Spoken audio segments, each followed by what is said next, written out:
Presento el resumen de los top 10, que no es una neoplasia común a nivel internacional. Como pueden ver, las zonas más afectadas estamos para este lado, en América Latina y bueno, en Asia.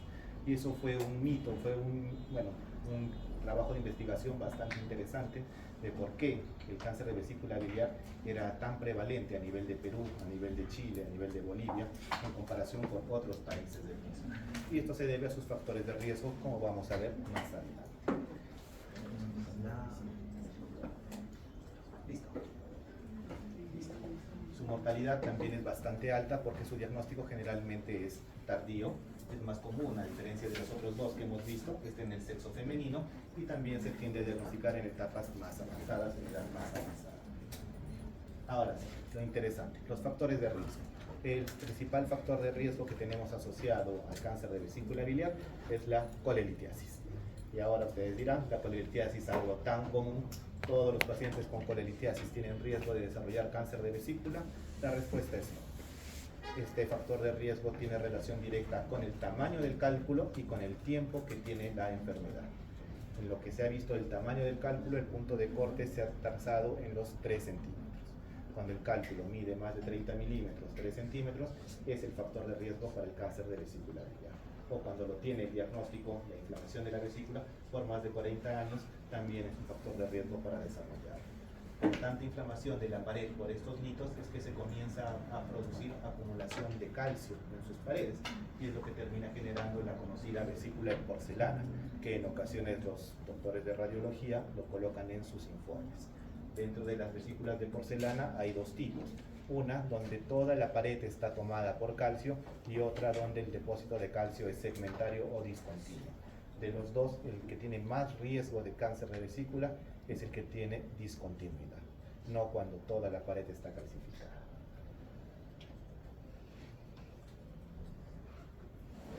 El segundo factor de riesgo que tenemos que estudiar son los pólipos. Los mismos pólipos que han estudiado en cáncer de colon como principal factor de riesgo para desarrollar el cáncer de colon, acá a nivel de la vesícula no todos los pólipos son factor de riesgo para desarrollar cáncer de vesícula.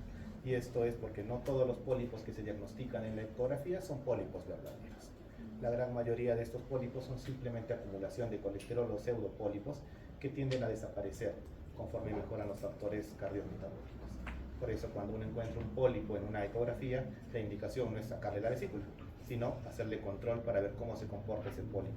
Cuando pase de un punto de corte que su tamaño es de 1 centímetro, es mucho más probable que sea un pólipo verdadero y contenga ya mutaciones que pueden llevar al cáncer. Y en ese contexto sí se recomienda la colecistectomía. Pero no todos los pólipos son verdaderos y no todos los pólipos son factor de riesgo para cáncer de vesícula biliar.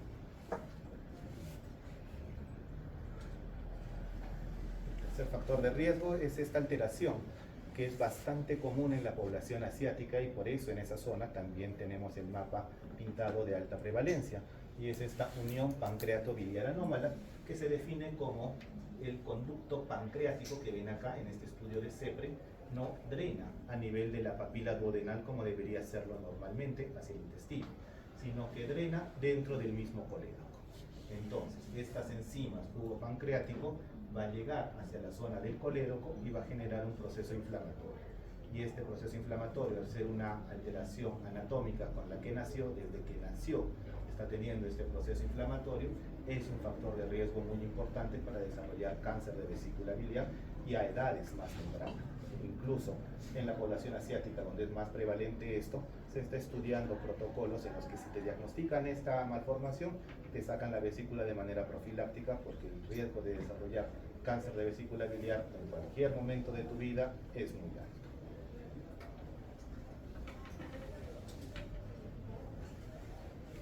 Ahora, ¿por qué en Chile y en Perú era más frecuente el cáncer de vesícula biliar?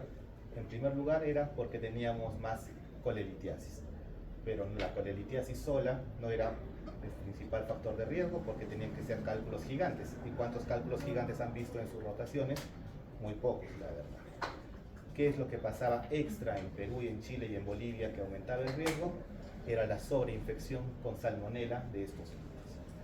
Esta infección, esta bacteria, era muy común, es muy común en estos medios, la fiebre tifoidea, que hasta un 1 a 4% de los que desarrollan esta enfermedad terminan siendo reservorios a nivel de su vesícula biliar y estos terminan colonizando los litos. El lito más la inflamación crónica de la bacteria es lo que termina generando este incremento significativo del riesgo y por eso estas zonas eran las que teníamos mayor cantidad de casos de cáncer de vesícula biliar. Otros factores de riesgo, la colangitis esclerosante primaria, que además de generar riesgo de lo que es cáncer de la vía biliar, el colangiocarcinoma, también aumenta el riesgo de cáncer de vesícula biliar. Y los quistes biliares congénitos, que antes se llamaban quistes de colédoco, ya cambiaron de nombre, quistes biliares congénitos o dilataciones biliares congénitas, se han asociado como un factor de riesgo, pero especialmente cuando además de tener estos quistes, tienen la unión pancreática anómala. En ese contexto doble es en el que aumenta su riesgo para desarrollar el cáncer de vesícula biliar. Otros factores de riesgo que se han estudiado, pero están todavía para determinar su real implicancia: medicamentos, carcinógenos de la industria y los dos de obesidad y diabetes mellitus como factores indirectos, porque esta población también tiene más riesgo, mayor prevalencia de colelitiasis, que es la que termina siendo el principal factor de riesgo para desarrollar el cáncer de vesícula biliar. Entonces, como resumen de los factores de riesgo, la colelitiasis es el más común, el más importante, cuando el lito es grande, más de 3 centímetros, o cuando la duración de la colelitiasis es más de 40 años. En los pólipos, no todos los pólipos son de riesgo, solo los pólipos que miden más de 1 centímetro. Y la unión pancreática anómala es así, genera aumento de riesgo desde el nacimiento e incluso se plantea colecistectomía profiláctica. Pero lo bueno es que es más común en la población asiática, no es muy común en la población latina. Muy bien, a nivel de la patología, al igual que en los cánceres anteriores que tienen sus cositas especiales, el cáncer de la vesícula biliar también tiene una característica patológica interesante, y es que su epitelio tiene una discontinuidad, tiende a tener zonas que están muy pegadas a lo que sería la zona adventicia, teniendo una capa muscular bastante estrecha. Entonces las tumoraciones que comienzan a nivel de la mucosa, como cualquier tumor, comienzan a crecer, comienzan a invadir la submucosa. Hay zonas en las que, como no tiene gran cantidad de tejido muscular, se pasan directamente a la capa adventicia, que ya es la capa externa, y rápidamente infiltran todos los órganos a su alrededor. Es por eso que este cáncer tiene un mal pronóstico. Su localización no es difícil acceso, está al mismo alcance de una ecografía. Sus síntomas son bastante dolorosas, las vesículas cuando se inflaman. El problema es que patológicamente pueden escapar rápidamente las células tumorales. Al igual que en lo anterior, el tipo más común es el adenocarcinoma, que está en el 90%. Pueden haber algunos subtipos, como el papilar de mejor pronóstico y el escamoso de peor pronóstico, pero el que tienen que recordar es el adenocarcinoma. Dentro de la patología molecular, acá tenemos dos tipos de genes mutados, interesantemente de acuerdo a los dos factores de riesgo más importantes y los dos factores de riesgo que nos diferencian en las dos latitudes del mundo. El factor de riesgo de la colelitiasis y el factor de riesgo de la unión pancreatobiliar anómala. Cuando estamos, el que nos interesa más, que es en nuestro medio, la colelitiasis, la mutación del P53 es temprana y la mutación del KRAS es rara. A diferencia de la unión pancreatobiliar, donde el KRAS tiene una mutación bastante temprana y el P53 es tardía. Cuando se han hecho los estudios epidemiológicos asociando esta alteración molecular con el pronóstico y comparándolo con otros tumores, si recuerdan, la mayoría de tumores tipo adenocarcinoma agresivos son los que mutan KRAS en etapas tempranas. Entonces, por eso es que los tumores de vesícula biliar asociados a la unión pancreatobiliar anómala, que generan mutaciones de KRAS temprano, son los que tienen peor pronóstico. Por lo menos eso tenemos de bueno en nuestra latitud, que nuestras mutaciones del KRAS suelen ser tardías. Lo malo es que los diagnosticamos tarde, justo cuando ya se produjo la mutación. El objetivo es encontrar estos pacientes con mutaciones tempranas del P53, con factores de riesgo típicos, y poder ofrecerles una colecistectomía temprana para evitar que se produzcan estas mutaciones tardías. Lo interesante, la vía de los pólipos. Si ustedes recuerdan en su clase de cáncer de colon, los pólipos comienzan con una mutación que se mantiene hasta desarrollar el cáncer de colon. Y esa mutación es la típica del cáncer final. En este caso, de la vesícula biliar, los pólipos de vesícula biliar tienen una mutación diferente a la del cáncer final. Tienen una mutación de beta-catenina, Por eso es que los pólipos no es el principal factor de riesgo en el cáncer de vesícula biliar. Tiene una mutación diferente al cáncer típico, al cáncer más conocido, que es el asociado o a colelitiasis o a unión pancreatobiliar. ¿Listo? Para el diagnóstico tenemos 3 escenarios. Uno en el que hacemos el diagnóstico del cáncer antes de la operación, que sería lo ideal, pero que lamentablemente solo se puede realizar en el 50% de los casos. Y lo más común es cuando hacemos el diagnóstico de la vesícula biliar a mitad de la colecistectomía, o peor, después de terminar la colecistectomía y que el patólogo nos envíe el reporte de cáncer de vesícula biliar. En la clínica, la mayoría de estos pacientes son asintomáticos en etapas tempranas, por eso tenemos que estar evaluando los factores de riesgo que les he dicho para plantear intervenciones tempranas, al igual que en el cáncer de hígado, lo mismo. Otras manifestaciones son muy inespecíficas o por la misma factor de riesgo que es la colelitiasis, el dolor biliar típico. Los signos de Courvoisier-Terrier, la hepatomegalia, la citis son ya signos tardíos de la enfermedad. Dentro de los paraneoplásicos pueden presentarse pacientes como una secreción hormonal ectópica o también como acantosis nigricans, y las metástasis más comunes de la vesícula biliar van a pulmón y pleura. Pero principalmente por la manifestación del tumor son asintomáticos. Por el factor de riesgo de la colelitiasis es que comienza el estudio y por eso es que a veces metemos la pata y los operamos sin hacer un estudio completo. Entonces, mi paciente que va a venir típicamente por un dolor biliar tipo cólico y le voy a realizar una ecografía donde voy a encontrar los litos, desde esa primera ecografía inicial puedo tener algunos hallazgos sugestivos de que estoy ante un proceso neoplásico. ¿Qué hallazgos de sospecha son los que me tiene que reportar el radiólogo, o si alguien va a ser radiólogo, evaluar en estos pacientes? Especialmente si ya tiene un factor de riesgo como un cálculo gigante, es la presencia de las calcificaciones murales, la vesícula en porcelana segmentaria, la presencia de una masa intraluminal fija, los litos se mueven, los tumores no, la pérdida de la interfaz entre la vesícula biliar y el hígado, la presencia de infiltración hepática, el pólipo mayor de 10 milímetros y un engrosamiento de la pared sin presencia de una colecistitis aguda.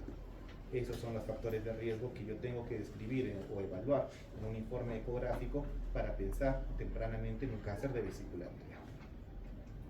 Lo malo es que estos hallazgos o la sospecha o los reportes de los que realizan las ecografías es muy limitado. Como recuerdan, la ecografía es una herramienta operador de PET. Si la persona que lo realiza no sabe lo que está viendo o no lo busca, no lo conoce, nunca lo va a encontrar. Eso limita mucho su sensibilidad. El objetivo es, si tengo alguno de estos factores de riesgo o alguno de estos hallazgos que sean sospechosos, mandarlo a un estudio mucho más preciso, que es una imagen transversal, sea tomografía o sea resonancia, para evaluar mucho mejor la anatomía del paciente. En este caso tenemos hallazgos sospechosos, la misma masa intraluminal y el engrosamiento de la pared es lo que más voy a encontrar en los estudios tomográficos y de resonancia. Como es un examen transversal, me sirve para evaluar la resecabilidad, si está comprometiendo o no vasos sanguíneos, si está teniendo o no ya metástasis hepáticas, si es que hay adenopatías, etc.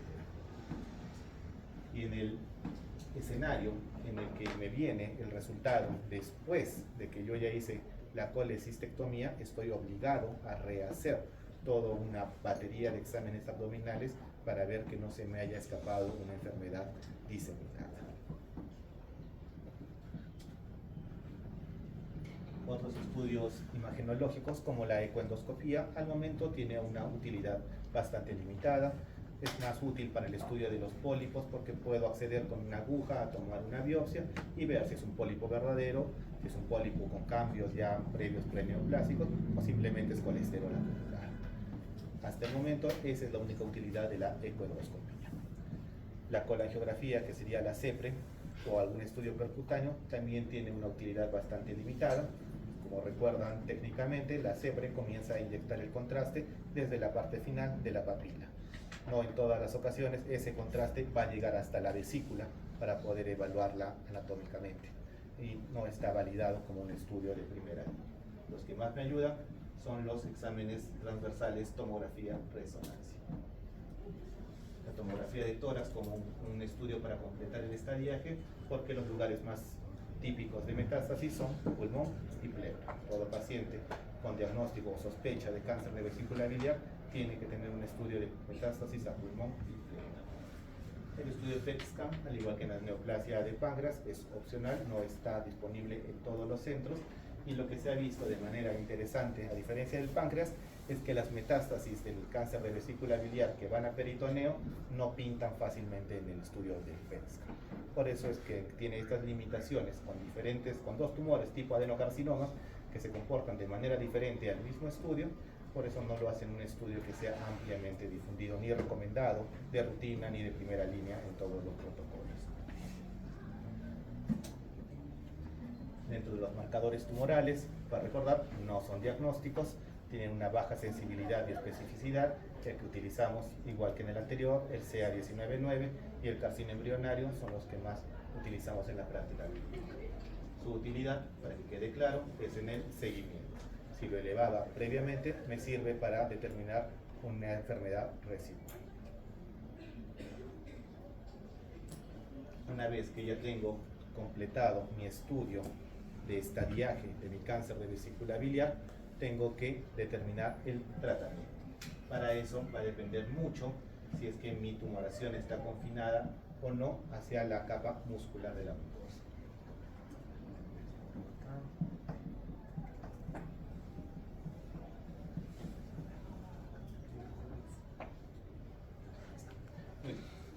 Para que sea más sencillo, en la cosa del tratamiento lo dividimos en dos: metastásico y resecable. Hablamos de estadio resecable cuando el tamaño del tumor llega a ser un ojo, que la lesión esté hasta la lámina propia. Si es que el tumor está a este nivel, mi tratamiento es curativo con una colecistectomía simple. Pero, como pasa en la mayoría de los casos, que se entra con sospecha de colelitiasis o una colecistitis, se abre al paciente, se encuentra una lesión tumoral y se hace solo colecistectomía simple, o en peor de los casos van a ver que como está tan inflamada la zona, se hace una colecistectomía parcial. Esa enfermedad, de ser un estadio localizado, probablemente se vuelve un diseminado en un segundo. En una patología cancerígena de vesícula biliar, hacer una colecistectomía parcial, abrir la vesícula biliar, es generar una enfermedad diseminada a todo el peritoneo. Por eso es muy importante evaluar esos signos. Si es que estoy en un paciente de alto riesgo de cáncer de vesícula biliar, entrar a sala de operaciones con la capacidad de hacer un tratamiento adecuado de un cáncer. No es una colecistectomía simple, es una colecistectomía extendida. Es una resección a lo que le llaman los cirujanos en cuña.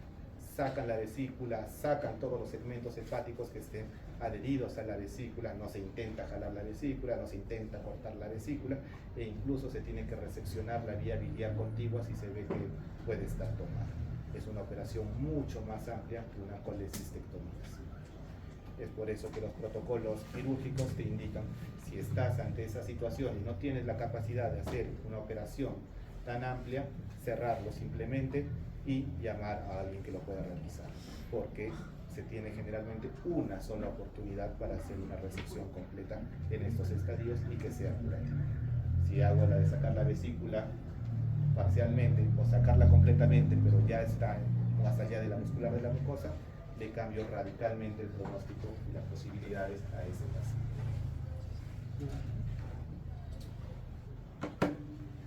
La biopsia, la otra opción: entro, veo la lesión, no soy capaz de resecarlo quirúrgicamente, le tomo una biopsia y lo dejo para el siguiente. También se ha visto que aumenta el riesgo de diseminación.